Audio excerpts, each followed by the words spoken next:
판단력 좋으세요, 여러분들? 판단력. 어떤 일에 대해서 이제 판단할 때 판단력이 굉장히 중요하죠. 인생의 어떤 중요한 결과를 가져오는 게 있습니다. 자, 판단력이 부족하면 결혼을 한답니다. 판단력이 부족하면 결혼을 한대요. 그런데 이해력이 부족하면 이혼을 한답니다. 서로 살면서 이해력이 좀 부족했나 봐요. 그렇죠? 이해력이 부족하면 이혼을 하고 기억력이 부족하면 재혼을 한답니다. 그래도 나는 부족한 게 좋아. 판단력도 부족해서 난 결혼도 했고요. 그다음부터는 아니겠구나. 판단력이 부족하면 결혼하고 이해력이 부족하면 이혼하고 기억력이 부족하면 재혼한다라고 하는 유머가 있습니다. 물론 부족하기 때문에 더 좋은 결과를 만들어낼 때가 있겠죠. 여러분들은 판단력이 아주 뛰어나신 분들입니다. 내가 증거를 하나 드릴게요. 판단력이 왜 뛰어나신 분들이냐고 하면 오늘 예배를 드리고 있습니다. 예배를 드려야 될지 아니면 안 드려야 될지, 사생활에 얽매야 될지 예배를 드려야 될지 딱 판단했을 때 여러분들은 기가 막힌 판단을 오늘 하신 거예요. 판단력에 박수를 보내드립니다. 아주 대단한 오늘 판단력을 하신 겁니다. 또 여러분들은 이해력도 뛰어나신 분들입니다. 이해력 왜? 여러분의 말씀을 듣고 아멘을 했다는 건 이해가 잘 됐다는 겁니다. 그래서 이해력이 뛰어나신 분들입니다. 할렐루야. 저희 여러분들 잘 알죠. 대부분은 본당 나가면서 설교를 잃어버립니다. 대부분 본당 나가면서 설교 제목이 뭡니까? 그러면 글쎄요를 잘 모릅니다. 심지어는 저도 잊어버릴 때가 있어요. 근데 여러분들은 기억력이 워낙 좋으셔가지고 본당 나가면서 잊어버리지 마시고 평생 기억되는 말씀이 되기를 주님의 이름으로 부탁드리고 축복합니다. 그러니까 여러분들 판단력도 오늘 좋으신 거고 오늘 이해력도 좋으신 거고 기억력도 좋으신 겁니다. 할렐루야. 아멘. 여러분 캐먼스 윌슨이라고 하는 사람이 있습니다. 캐먼스 윌슨이라고 하는 사람이 좀 오래전 이야기입니다. 1951년도에 가족과 함께 이 테네시 주에서 워싱턴으로 온 가족이 여행을 갔다고 합니다. 그 여행을 가니까 뭐 얼마나 들떴겠습니까? 가족과 함께 여행을 가고 오래간만에 여행을 가고 정말 짐을 챙기고 막 여행을 막 들뜬 기분으로 온 가족이 여행을 갔습니다. 근데 문제가 하나 생겼어요. 여행 중에 불쾌한 일이 생겨버리면 케네시 윌슨이라고 캐먼스 윌슨이라고 하는 사람이 묵었던 호텔에 첫째 바가지 요금이 바가지. 너무 비싼 거예요. 호텔 요금이. 그러니까 기분이 굉장히 안 좋겠죠. 불쾌한 거예요. 그러니까 바가지 요금에다가 그다음에 아주 불친절했던 거예요. 직원과 또 주인이 굉장히 불친절한 거예요. 그리고 또 하나는 지저분했다는 겁니다. 호텔이 깨끗해야 되는데 먹는 곳, 자는 곳, 묵는 곳이 다 지저분. 그러니까 바가지 요금 그리고 위생적이지 않고 지저분하고 그리고 불친절하고 그러다 보니까 그 좋자고 했던 여행, 즐겁자고 했던 여행이 전혀 즐겁지 않았던 거예요. 호텔만 생각하면 화가 나고 호텔에 들어가면 지저분해가지고 아주 기분이 다 망쳐지고 이런 경험들을 이 캐먼스 윌슨이라고 하는 사람이 경험을 하게 돼요. 그리고 나서는 그 인상이 굉장히 강력하게 남았던 것 같아요. 부정적 인상이겠죠. 그리고 집에 돌아와서 고민을 한 거예요. 그 호텔에 묵었던 사람들이 나와 같은 생각을 또 했을 거다.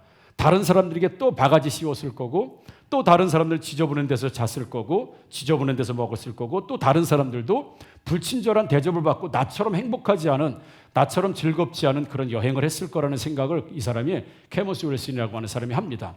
그러면서 그러면 내가 호텔을 한번 해볼까? 내가 한번 숙박업을 한번 해볼까? 저렴하고 깨끗하고 친절한 그런 숙박업을 내가 한번 해봐야 되겠다고 이 사람이 결심을 하게 됩니다. 그리고 작은 호텔부터 시작을 해요. 그 호텔이 바로 홀리데이 인. 우리 홀리데이 인 서울, 홀리데이 인 그래서 있죠. 이 홀리데이 인 그 호텔이 지금 전 세계적으로 수천 개의 호텔인데 그 호텔의 객실의 침대가 약 30만 개까지 성장한 호텔. 그럼 우리 굉장히 유명하죠. 우리 다 웬만하면 알고 있는 분들. 홀리데이 인 호텔이 그렇게 해서 나왔다고 하는 이 실화, 실제적인 이야기가 있습니다. 어디에서 이 호텔이 출발하냐면 바로 케먼스 윌슨이라고 하는 사람이 경험했던 불편함, 경험했던 안 좋은 것, 안 좋은 기억들. 그러니까 일종의 우리로 말하면 반면 교사를 삼고 그러면 나는 반대로 사업을 하면 어떨까? 나는 반대로 한번 호텔을 운영하면 어떨까라는 고민에서 나온 게 홀리데이 인. 그러니까 저렴하면서도 깨끗하고 위생적이면서도 아주 친절하고 그리고 호텔에 묵고 가면 행복한 이런 사람들을 만들겠다고 하는 그의 어떤 불편함에서 왔던 경험들이 오히려 호텔을 운영하는데 아주 좋게 작용하는 걸 보게 되죠. 만약에 그 사람이 이 윌슨이 호텔에 머물면서 야, 뭐 이렇게 호텔이 이렇게 지저분해, 왜 이렇게 비싸, 왜 이렇게 불친절해라고 불평과 원망만 하고 끝났다고 한다면 이 위대한 호텔이나 아니면 갑부나 뭐 이런 일은 없었겠죠. 그냥 불편하고 말았을 거지만 그런 그 불편한 가운데서도 어떻게 하면 개선할까라고 고민했다는 거죠. 세상에 많은 발명품들이 있습니다. 세상에 많은 발명품들이 있고 만들어진 물건들이 대부분 불편함에서 나오는 거예요. 불편함. 제가 말씀드렸잖아요. 제가 굉장히 머리가 좋습니다. 그래서 제 IQ가 얼마인지 아시죠? 157. 아들하고 합쳐서. 그래 아시는 분들 아시죠? 그래요. 그래서 저희 어머니가 병원에 입원하고 계실 때 어머니가 못 일어나시는 거잖아요. 저희 어머니 투병을 오래 하신 거 아시잖아요. 그 어머니가 미음을 드셔야 돼. 미음이라는 이 쌀을 이게 뭐 죽처럼 해가지고 미음처럼 마시는 이렇게 마셔야 되고, 그러니까 숟가락으로 이렇게 들이면 이렇게 흘러내려오고 잘 이게 흡입을 잘 못하시니까, 그러니까 빨대로 했는데 그때는 빨대가 이렇게 길었습니다. 그냥 딱딱한 빨대였어요. 그러니까 빨대를 기울이려면 그릇이 같이 기울어져야 돼요. 그릇이. 그러니까 또 그릇에 흘러. 그러니까 굉장히 불편했어요. 제가 어머니를 간호하면서 굉장히 불편했어요. 그래서 지금은 없어졌다고 그랬죠. 한 노트를 옛날에 이사 왔다가 발견된 거 보니까 제가 1970몇 년도 이렇게 써 있어. 그래가지고 빨대 그림을 그리고 빨대 중간에다가 이렇게 주름 있죠, 주름 모양을 그려놓고 이게 전에는 석유에다가 아니라 골로라고 하죠. 골로에다가 석유를 넣을 때 펌프를 이렇게 하면서 그 펌프가 뭐로 생겼냐면 주름이 져 있었어요. 번데기처럼. 그걸 내가 거기다 밑에 써놨어요. 석유 넣는 주름처럼 빨대도 가운데 이렇게 돼서 꺾을 수 있으면 어머니 이렇게 미음을 먹여드리거나 우유를 먹여드리거나 이럴 때는 굉장히 편하겠다. 그리고 제 일종에 보면 메모였죠. 지금도 생각하면 속상한 거예요. 그때 내가 그걸 발명을 하고 그걸 특허를 냈어야 되는 건데 특허를 냈으면 여러분 저 만나기 좀 어려웠을 거예요. 하나님께서 지금 지혜종 만들려고 하면 특허를 안 내지게 하지 않았을까 이런 생각이 들어. 아무튼 그렇게 했어요. 그러니까 어머니를 간호하면서 불편함이 자꾸 고민하게 되고 연구하게 되고, 그래서 일종의 발명처럼 별거 아닌데 그 이후에 이 빨대가 나왔을 때 아마 그 사람 돈 좀 벌었겠죠. 그건 실제로 1978년도에 제가 한 겁니다. 실제입니다.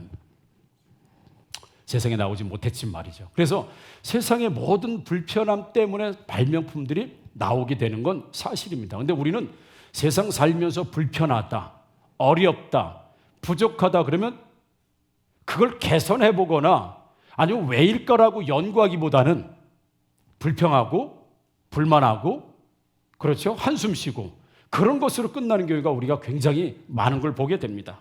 오늘 본문에 등장하는 바울에게도 약점이 있었습니다. 바울에게도 약한 게 있었어요. 어떤 게 약한 게 있냐면 자기 몸에 있는 걸 가시라고 표현합니다. 오늘 본문 12장 9절만 읽었지만 12장 1절서부터 쭉 바울이 글을 쓰면서 오늘 9절까지 오는데 내용은 그런 겁니다. 내가 자랑할 게 하나 있다. 너희들도 알지 않냐? 내가 웬만하면 자랑 안 하는 거. 내가 웬만하면 자랑 안 하는 사람인지 너희들도 알겠지만 내가 자랑을 하나 하자. 그 자랑이 뭐냐면 14년 전에 내가 기도하거나 아니면 14년 전에 하나님께서 나를 이끌어 가셨다. 천국으로 이끌어 가셔 하늘나라로 나를 이끌어 가셨는데 그게 내가 지금 죽어 있는지 살아 있는지도 모를 만큼 희한한 경험을 내가 했다는 거예요. 내가 몸 밖에 있었는지 몸 안에 있었는지 내가 구분이 들장 내가 지금 살아있는 건지 죽어있는 건지, 내가 몸 안에 있는 건지 몸 밖에 있는 건지, 아무튼 희한한 경험을 내가 14년 전에 했는데, 그래서 내가 하늘로부터 끌려 올라갔는데 그때 하나님께서 나에게 굉장한 비밀의 이야기를 해주셨다. 하나님께서 나에게 말씀을 해주셨다. 이건 온 인류를 통틀어서, 아마 예수님 빼고 말하겠죠, 모든 사람들 중에서 나 같은 경험을 해본 사람은 없다. 나같이 이렇게 신령한 경험, 나같이 이렇게 하늘의 경험, 나같이 이렇게 특별한 경험을 해본 사람은 없다. 그래서 내가 웬만하면 자랑을 안 하려고 한다. 왜냐면 나 같은 이런 신령한 경험, 이게 한두 번이 아니었다. 나 같은 경험을 누구도 할 수 없었고 나만 한 경험이다. 하나님이 특별히 나를 불러서 그 계시를 말씀하시고 하나님의 말씀을 주시고, 그리고 나서 너에게만 말한다 해서 내가 지금 하늘에 올라가서 하나님을 직접 만나고 왔던 이런 경험들이 나에게 여러 차례 있었지만, 그동안 내가 이걸 비밀에 붙이고 내가 얘기를 하지 않았다. 알지 않냐? 내가 자랑 잘 안 하는 거 알지 않냐? 그런데 내가 부득불 어쩔 수 없이 나 하고 싶지 않지만 나는 한다. 그렇게 이야기를 지금 12장 1절서부터 계속 본문에 이야기를 해주는 모습을 보게 돼요. 그럼과 동시에 내가 정말 인간이 경험하지 못하는 경험들, 인간으로는 누구도 경험하지 못했던, 인간으로서 경험하지 못했던 그 경험을 가지고 있는 나이지만 나는 여전히 육체의 가시를 가지고 있다. 그러니까 완전 극과 극을 사는 사람이 바로 바울이었어요. 그러니까 인간으로서 누구도 경험하지 못한 진짜 신령한 일, 진짜 영적인 일, 인간으로는 경험할 수 없는 천상의 일을 내가 경험하기도 했는데, 내 몸에 가시가 있다, 내 몸에 육체의 질병이 있다는 거예요. 그러니까 바울에게는 사람들에게 이해할 수 없는 거예요. 저렇게 신령한 사람이, 저렇게 하늘에까지 올라갔던 사람이, 하나님과 독대하고 대면하고 온 사람이 자기 병 하나를 못 고치는 거예요. 그래서 바울은 자기 안에 가시가 있다 이렇게 표현해요. 가시, 나를 찌르는 가시. 그래서 이 가시를 터툴리안이라고 하는 사람은 그게 아마 두통이나 아마도 귓병 내지는 두통이었을 것이다 이렇게 이야기하기도 하고요. 또 크리소스톰이라고 사람들은 아니다, 이 가시라는 건 바울 사도를 계속 따라다니면서 공격했던 그 반대의 사람들일 것이다 라고 이야기하기도 하고요. 루터 같은 경우는 아니다, 그가 날마다 그 정욕, 결혼도 하지 않고 혼자 살면서 정욕 이런 부분들에 대한 공격, 이것 때문에 자기의 가시다라고 고민했을 것이다. 어떤 사람은 안질이었다, 간질이었다, 뭐 여러 가지 이야기들을 많이 하지만 어떤 것도 바울이 이거라고 단정 지을 수 있는 건 없는 거죠. 진짜 귓병이었는지, 아니면 머리가 깨질 듯한 두통이었는지, 아니면 안질이었고 눈이 안 보였고 간질이었는지, 이건 잘 모릅니다. 그러나 확실한 거 한 가지는, 바울은 평생도록 이 병, 이 고질적인 병, 고치지 못하는 병, 아니야 안 고쳐지는 병, 그래서 다른 사람들에게 드러내기 진짜 창피하고, 다른 사람들이 알까봐 창피하고, 사람들에게 무시를 당할 만한 그런 병이었던 것만은 틀림없습니다. 그러니까 다른 사람들이 무시할 만한 병이죠. 다른 사람들이 저 사람 저주받은 거 아니야? 저 사람 뭐 심판받은 거 아니야? 아니 뭐 저래, 가까이 하고 싶지 않은 병. 그래서 대체적으로 학자들은 간질이었을 것이다 이렇게 얘기해요. 간질. 아시잖아요, 간질 어떤 증세인지. 참 하나님 말씀을 위대하게 전하는 그 사도가, 그 제자가, 그 능력의 종이 안질이었든 간질이었든 아니면 심한 두통이었든 뭔지 모르겠지만, 사람들이 야 다른 사람은 다 고치는데 네 병 하나 못 고치냐라고 말하면 그 조롱을 받을 만한 가시가 자기 안에 있어요. 그래서 내가 3번을 금식하며 기도했다고 그랬잖아요. 우리가 아는 대로 40일 금식을 3번씩 하나님 이 병 고쳐달라는 거예요. 내가 사역에 방해가 되고, 내가 사명에 방해가 되고, 내가 교회 섬기는데, 내가 선교하는데 방해가 됩니다. 사람들이 나를 우습게 합니다. 나를 공격합니다. 아니 하늘나라 다녀왔다면서, 천상까지 갔다 왔다면서, 다른 사람은 고친다면서, 사도 바울 옷만 만져도 사람들이 병났는데 왜 너는 못 고치는 거야? 사람들이 조롱하지요. 반대자들이 조롱하죠. 공격하죠. 그러니까 바울도 괴로웠던 거예요. 괴로운 거예요. 자기 안에 육신의 질병이 좀 치료가 됐으면 좀 마음껏 좀 움직이고 마음껏 활동할 수 있을 것 같은데, 이 병 때문에 어떤 때는 들어 누워야 되고, 사역을 멈춰야 될 때도 있고 사람들에게 조롱받을 때도 있고 참 고민이에요. 바울 사도에게 너무너무 고민스러운 게 자기의 병이 있었습니다. 병. 그래서 하나님에게 고쳐달라고 3번이나 금식하면서 기도했지만 하나님의 대답은 오늘 9절 말씀에 있다는 거죠. 내 은혜가 내게 족하다 이렇게 말씀하시는 거예요. 내 은혜가 내게 족하다 이렇게 말씀. 내 은혜가 뭐냐 이거. 내 은혜. 그 은혜는 하늘나라에 다녀온 은혜냐, 하나님과 만난 은혜냐 이거죠. 하나님에게 비밀스러운 이야기를 들었던 그 은혜냐 이거죠. 다른 사람은 경험하지 못하고 인간으로는 경험하지 못할 그 위대한 영적 체험, 그게 은혜냐라고 할 때 오늘 9절 말씀 보게 되면 그게 은혜가 아니라는 거죠. 내 약한 것이 은혜다. 내 가시가 은혜다. 내 몸의 질병의 은혜다. 네가 3번씩 금식하고 기도했지만 치료받지 못한 그게 너에게 은혜다라고 오늘 하나님 나에게 말씀하셨다는 거예요. 이걸 사도 바울이 지금 자랑한다는 거예요. 하나님, 내가 3번이나 기도했는데 응답이 안 됐다? 내가 3번이나 금식하면서 하나님께 그렇게 부르짖어 기도했는데 내가 병이 치료가 안 됐어. 그걸 지금 자기가 자랑하고 있대요. 이게 자랑거리입니까, 여러분? 나 3년 동안 안수기도 하던데 하나도 안 났어. 이게 자랑거리예요? 1000번째를 작정하고 1000번을 기도했는데 아무 변화가 일어나지 않았어. 여러분, 이게 자랑입니까? 자랑 아니잖아요. 우리의 자랑은 뭡니까? 우리의 은혜는 뭐예요? 치료받았다, 회복됐다, 풍성해졌다, 이루어졌다, 합격했다, 승진했다, 되었다라고 하는 결과가 있을 때 우리는 은혜라고 표현하지요. 그런데 하나님은 사도 바울에게 은혜라고 말씀하시되 내 은혜가 내게 족하다라고 할 때 내 은혜가 뭔지 아니? 너를 여전히 가시를 그대로 놔두는 거야. 너의 약점을 그대로 놔두는 거야. 너의 부족한 점을 그대로 놔두는 거야. 왠지 아니? 너는 벌써 하늘에 다녀온 사람이야. 너는 인간이 경험하지 못한 일을 경험한 사람이야. 너는 나와 독대한 사람이야. 하나님과 너는 만나서 말한 사람이야. 너는 정말 영적인 사람이야. 그리고 흠이 없고 약점이 없다고 한다면 너는 한없이 교만해질 수 있기 때문에 그 위대한 하나님을 만나고 그 천상의 일을 보고 정말 인간이 경험하지 못하는 그 위대한 일을 경험했기 때문에 인간이 가장 약점인 그 약점을 너에게 줌으로 인하여서 사람의 공격 속에서, 사단의 공격 속에서, 사람의 비난 속에서 왜 이래? 난 하늘을 경험한 사람이야. 왜 이래? 나는 하늘 천상을 다녀온 사람이야. 너 기도 몇 시간 해? 30분? 나는 하루에 기도 10시간 하는 사람이야. 나 하루에 한 번 기도했다면 12시간씩 기도하는 사람이야. 나는 앉았다면 성령이 막 말씀해 주는 사람이야. 그런데 네 병 하나 못 고치냐? 이렇게 되면 쏙 들어가는 거죠. 그래서 네 병 고치냐고? 그러면 쏙 들어가는 거예요.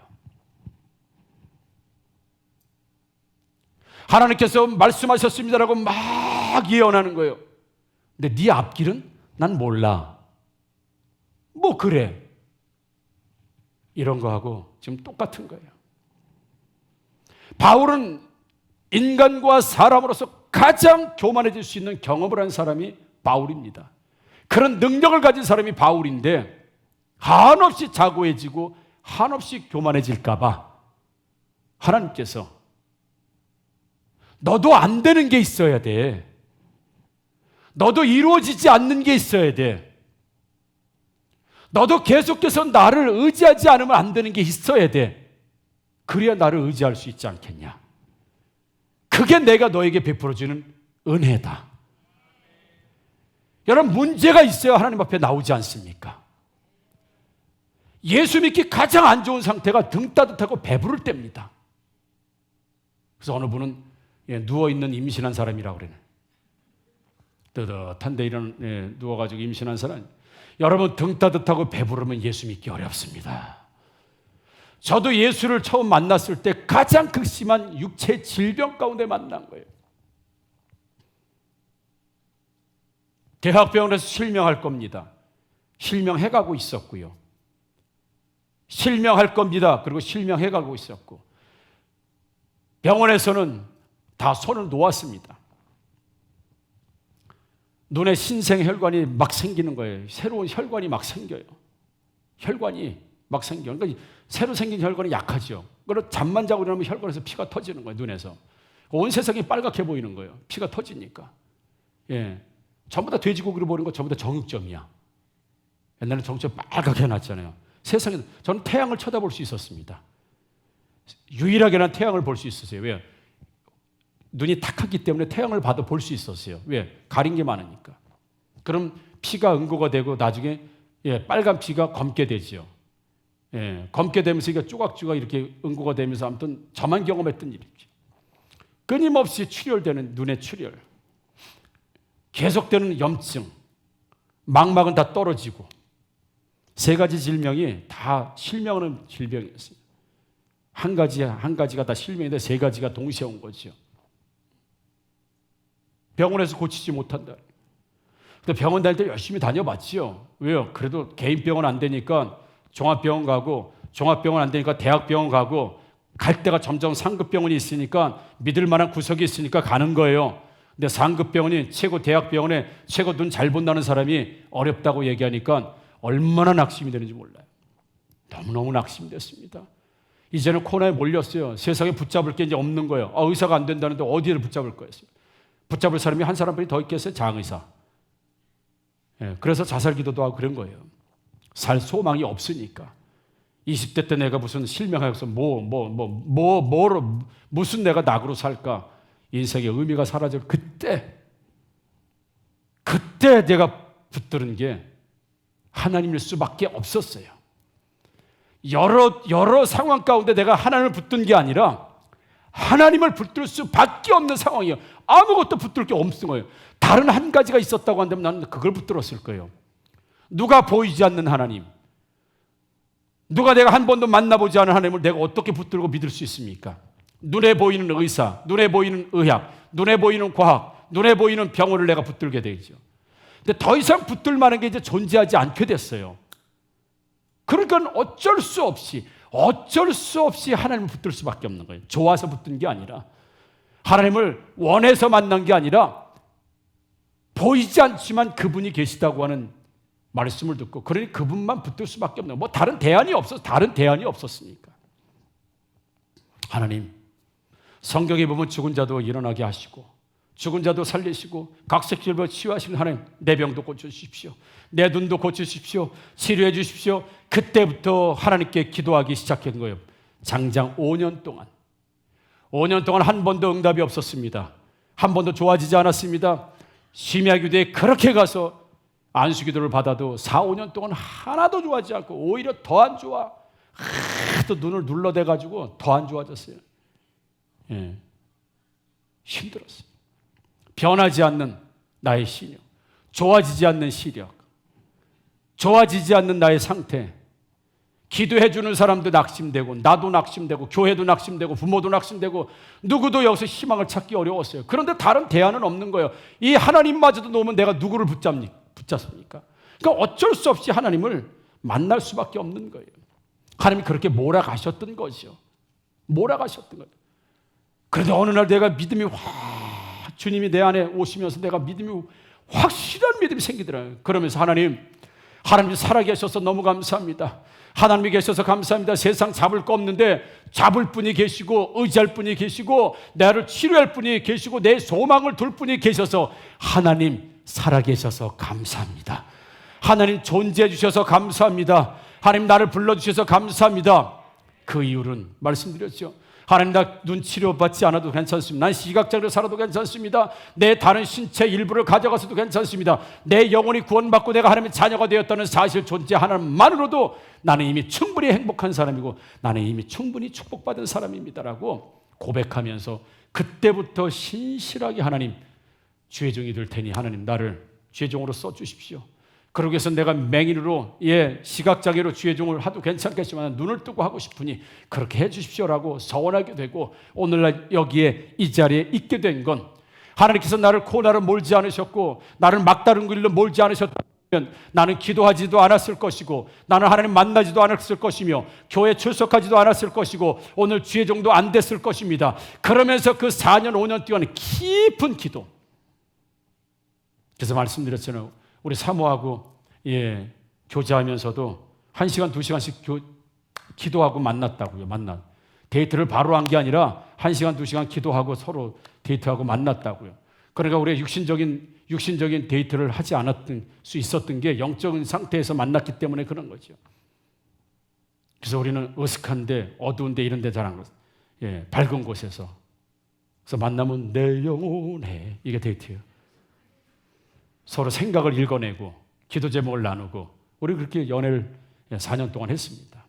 그래서 참 모범적이죠. 굉장히 감사하죠. 하나님이 저를 인생에 그렇게 코너로 몰지 않으셨다고 한다면 나는 그런 경험하지 못했을 겁니다. 그 응답이 없는 4년, 눈이 좋아지지 않았던 4년, 아무런 변화가 일어나지 않았던 4년, 오히려 점점 시력은 점점 사라지고 있었던 그 4년의 시간 동안에 내가 좋아졌던 건 있으면 영성이 생겼고 영력이 생겼고 하늘의 신령한 은혜를 보게 됐고 환상을 보게 됐고 성령의 소리를 듣게 됐고 4년 동안 아무런 기도응답이 없었고 아무런 치유의 역사도 일어나지 않고 아무런 일도 일어나지 않은 그때 왜 아무런 일이 일어나지 않으니까 더 급한 거예요. 변화가 일어나지 않으니까 더 급한 거예요.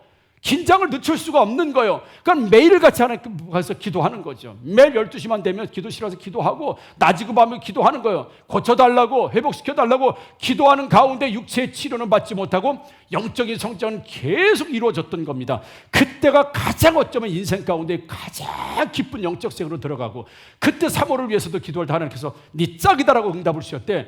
환상이 쫙 열리는 거예요. 아주 좋은 환상. 아주 좋고 기가 막힌 환상, 이 사역과 관련된 환상이 쫙. 그래서 내가 김일란이를 내 아내로 주시면 좋겠습니다. 하나님 배우자로 허락했으면 좋겠습니다라고 작정 기도하는 한 달 딱 30일째 되는 환상이 쫙 열리는 그때 하나님이 주신 짝이구나. 하나님이 주신 아내구나. 그리고 그 다음날 성격이 그러잖아요. 김일란 만납시다. 왜요? 그러더니 만납시다. 요즘은 왜요? 이래요. 그래. 왜요? 그래. 만납시다. 그래. 장 만나가지고 나는 한 달 동안 내가 작정 기도했는데 응답 받았다. 난 받았다. 그러니 당신도 기도해봐라.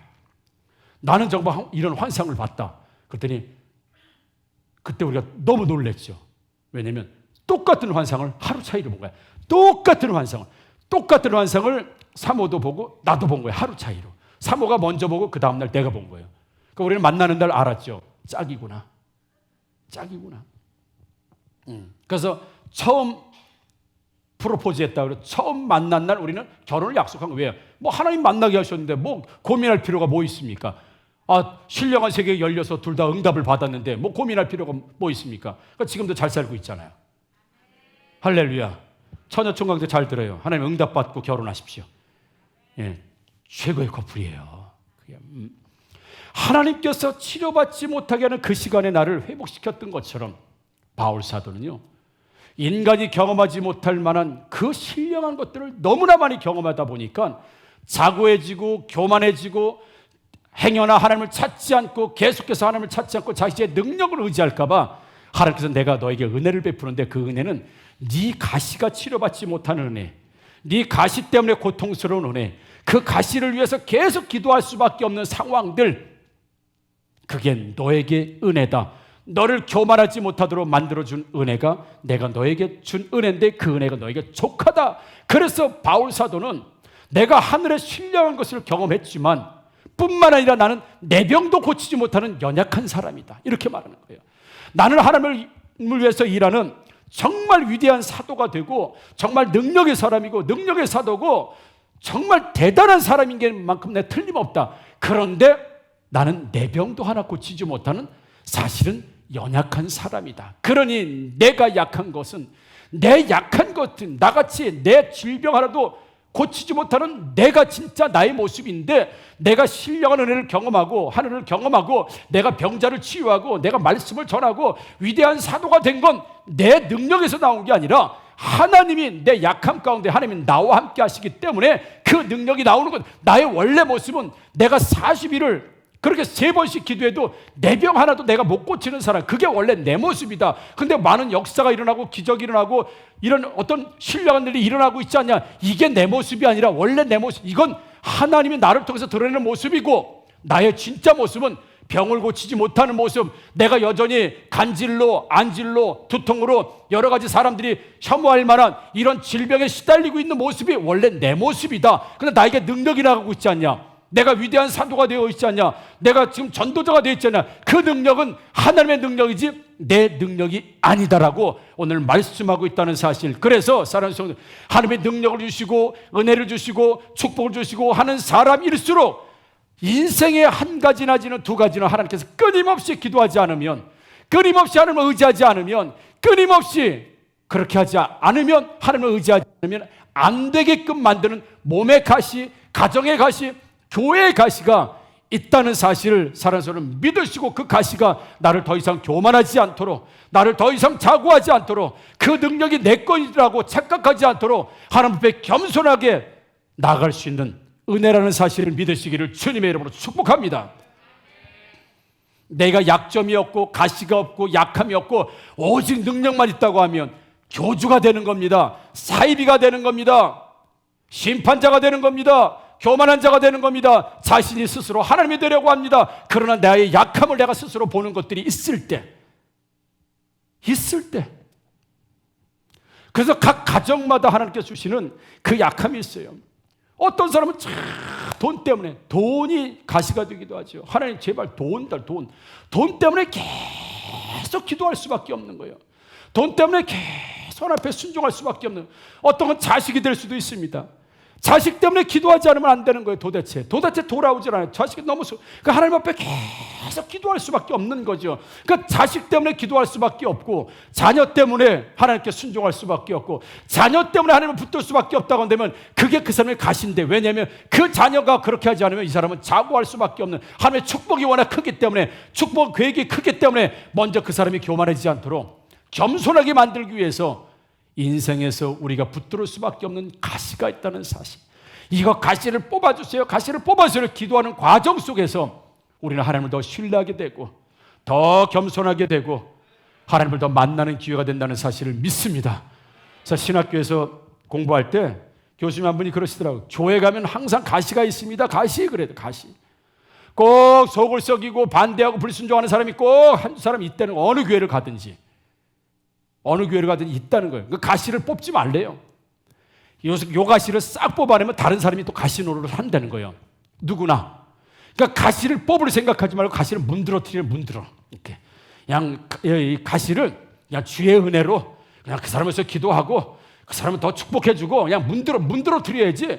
아유, 저 사람 없으면 교회가 잘 가. 쏙 뽑아내면 또 다른 사람이 또 가시 역할을 하는 거예요.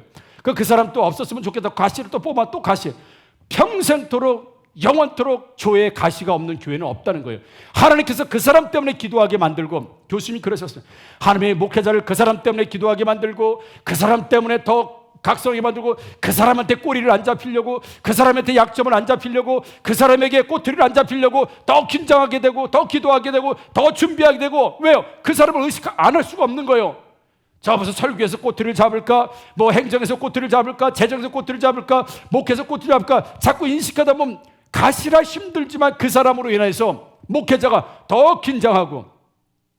그래서 오늘 가시 역할 해야지, 그러지만 안 됩니다. 목사님 긴장하세요. 제가 아직 살아있으니까 그러지 마세요. 교수님이 그러셨어요. 근데 그때 그 얘기가 내가 팍 박혔어요. 가시는 뽑는 게 아니라 은혜로 사람 문드러뜨리는 거지 뽑는 게 아니다. 그래서 그때부터 내가 교회도 가정에도 나에도 약점이라는 건 사람들이 다 있다. 근데 그 약점이 단지 불편하고 어려움을 주는 약점이 아니라 그 약점 때문에, 그 가시 때문에, 그 어려움 때문에, 그 부족함 때문에 결국은 하나님을 만날 수밖에 없고 하나님을 찾을 수밖에 없다고 한다면 내 은혜가 내게 족하다.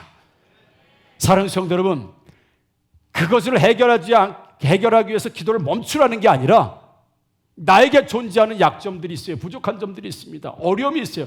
그것 때문에 기도할 수밖에 없고 그것 때문에 훈련받을 수밖에 없고 그것 때문에 순종할 수밖에 없는 게 있다고 한다면 그게 우리에게 주시는 은혜라는 사실입니다. 아멘이시죠, 여러분? 예. 저에게 이런 눈의 질병이 없었고 이런 질병이 없었다면 저는 지금 아마 돈 많이 버는 사기꾼이 됐을지도 몰라. 그렇죠? 예. 하나님께서는 자꾸 사기꾼이니까 여러분들이 나를 사기꾼을 보겠다. 그건 아니고 하나님께서 그런 나에게 인생에 어려움과 연단이 없었다고 한다면 과연 오늘 주의 종으로 이곳에 설 수 있었을까? 없었을 거예요. 내가 불편하고 어렵고 힘들 일 때문에 하나님을 붙들게 되고 하나님께 기도하게 되고 하나님께 가까이 가다 보니까 내 인생의 길을 열어주시고 인생의 길을 말씀하시고 그분이 인도하심을 받을 수 있게 된다는 것이 너에게 지금 고통스러운 20대를 보냈지만 그 20대의 고통이 너에게는 내가 준 은혜였다는 사실을 나는 지금도 확신하고 있고 믿고 있습니다. 사랑하는 성도 여러분, 우리의 모든 삶의 불편함은 하늘 우리를 성장시키시고 우리를 교만하지 않도록 겸손하게 만드시고 하나님을 계속해서 찾을 수 있도록 어리석은 부자가 되지 아니하도록 하나님께서 우리를 계속해서 인도하시고 부르시는 은혜라는 사실을 믿으시고 이 불편함을 통하여서 이 어려움을 통하여서 이 약함을 통하여서 원망과 불평의 결론이 아니라 하나님을 더 만나기를 소망합니다. 하나님께 더 가까이 가기를 소망합니다. 이것을 통해서 기도하지 않으면 안 되게 하셔서 하나님 감사합니다. 이런 일이 있기 때문에 내가 새벽 예배를 드리게 하심을 감사합니다. 내가 이것 때문에 하나님을 부르짖게 하심을 감사합니다. 여러분 감사로 바꾸시는 저와 여러분들 되기를 주님으로 축복합니다. 사도 바울은 이 질병 때문에 사역이 지장받은 적이 없습니다. 사도 바울은 이 질병 때문에 교회를 세우는데 못 세운 적이 없습니다. 바울 사도는 이 질병 때문에 전도를 하고 싶어도 못한 적이 없습니다. 하나님의 은혜 때문에 그 사도 바울이 약한 것 있고 불편한 것 있고 어려움은 있었지만 하나님의 능력과 하나님의 축복과 하나님의 은혜를 100% 다 받아서 누렸던 사람이 사도 바울입니다. 우리가 자녀 때문에, 우리가 재정 때문에, 우리가 건강 때문에, 삶의 모든 것 때문에 불편하고 부족하고 어려운 것 때문에 하나님을 만날 수밖에 없고 그분에게 기도할 수밖에 없고 그분을 가까이 할 수밖에 없어서 불편하고 빈약한 것이 아니라 이후에 하나님께서 우리 가정에 축복해 주시고 교회에 은혜 주시고 복 주시는 것을 마음껏 누릴 수 있다는 사실, 그것 때문에 못 누리는 게 아니라 주님이 주시는 은혜, 축복은 마음껏 누리지만, 마음껏 받지만 결과적으로는 교만하지 않고 겸손하게 그 은혜와 축복을 누리는 사람이 될 수 있도록 여전히 지금도 우리 몸의 가시 김명수 사님 이야기를 제가 심야 기도의 시간에 했죠. 네, 심야 기도의 시간마다 나와서 안수 기도를 받습니다. 하나님, 내가 당뇨가 있습니다. 고관절에 염증이 있습니다. 불편합니다. 계속 기도를 받고 있습니다. 이번에 병원에 가서 칭찬을 들었다고 하죠. 신체의 모든 게 다 좋아졌대요. 할렐루야. 나는 기도는 당뇨 때문에 받고 고관절 때 기도 받았는데 이것도 좋아지고 저것도 좋아지고 저것도 좋아지고 저것도 좋아지고 머리까지 좋아지기를 주님으로 축복합니다. 제재 훈련을 받아야 되니까 의사가 받고 칭찬해. 다 좋았다. 우리는 하나님 이 고관절 때문에 기도하는 거, 고관절 때문에 여기 염증 생겨 하나님 아프지 않게 그것 때문에 기도했는데 그것도 좋아질 뿐만 아니라 그 외의 것도 다 좋아지고 있대요. 할렐루야. 완벽한 완치가 되기를 주님으로 축복합니다. 그게 주님의 은혜라는 거예요. 나 고관절 안 아프니까, 나 당뇨 없으니까 기도 안 받아도 돼. 그러면 다른 것들은 기도를 받아요? 다른 장기들은 기도 받습니까? 다른 몸은 기도 받아요? 못 받는 거예요. 그러니까 내가 기도 받을 수밖에 없는 상황 가운데 기도를 받으면 그것만이 아니라 모든 게 회복되고 모든 게 복이 되고 모든 게 강건해지니 나의 고관절은 은혜다 아니다? 은혜입니다. 내가 무엇 때문에 기도받게 하고 내가 무엇 때문에 셀가도 기도를 받고 내가 무엇 때문에 하나님께 예배하고 나올 수 있는 원인 제공을 하고 있다고 한다면 그건 더 이상 저주도 불편함도 약함도 아니고 그것이 바로 하나님을 찾게 하는 내 은혜다라는 걸 기억하시게 되면 이걸 가지고 은혜로 삼으시고 이걸 하나님께 가까이 가는 게 되면 이것 때문에 인생에 뭐 인생에 뭐라고 할까요? 어려움이라고 할까요? 아니면 뭐 인생에 크랙이 간다고 할까요? 아니면 인생에 데미지가 있다고, 그런 게 없다는 거예요. 사도 바울은 자신의 육신의 이 가시 때문에 사역을 못한 경우가 없다고요. 하나님이 하실 일을 다 하시게 하셨어요. 아멘이시죠?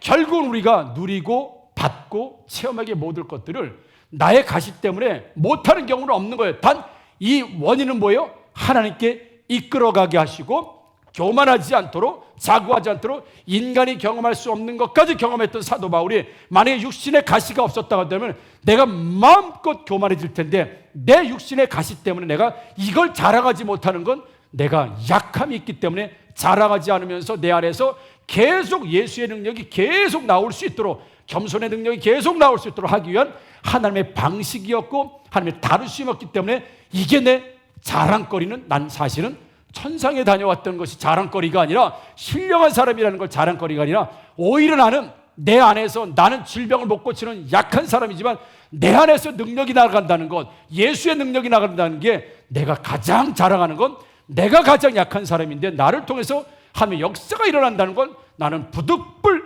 이거는 내가 자랑할 수밖에 없으니, 내 자랑은 신령하다는 것이 자랑이 아니라 약한데도 불구하고 여전히 하나님의 일을 감당하고 주의 일을 감당한다는 것, 이게 나의 자랑이다라고 고백하는 사도 바울처럼 불편하고 어렵고 약점이 불평과 불만이 아니라 하나님께 가까이 가는 기회를 주신 하나님의 은혜를 믿으시고, 오히려 그 약점을 사랑하시고 그 불편함을 사랑하시고, 그 불편함으로 인하여서 풍랑이, 바람이 막 세면 배가 더 빨리 가는 것처럼 하나님께 더 빨리 갈 수 있도록 나에게 그런 시련도 주시고 어려움도 주신 하나님의 은혜라는 걸 고백하시고 기억하시면서 오히려 이것 때문에 하나님을 만날 수 있음을 감사하신 저와 여러분들 되기를 주님의 이름으로 축복합니다. 아멘.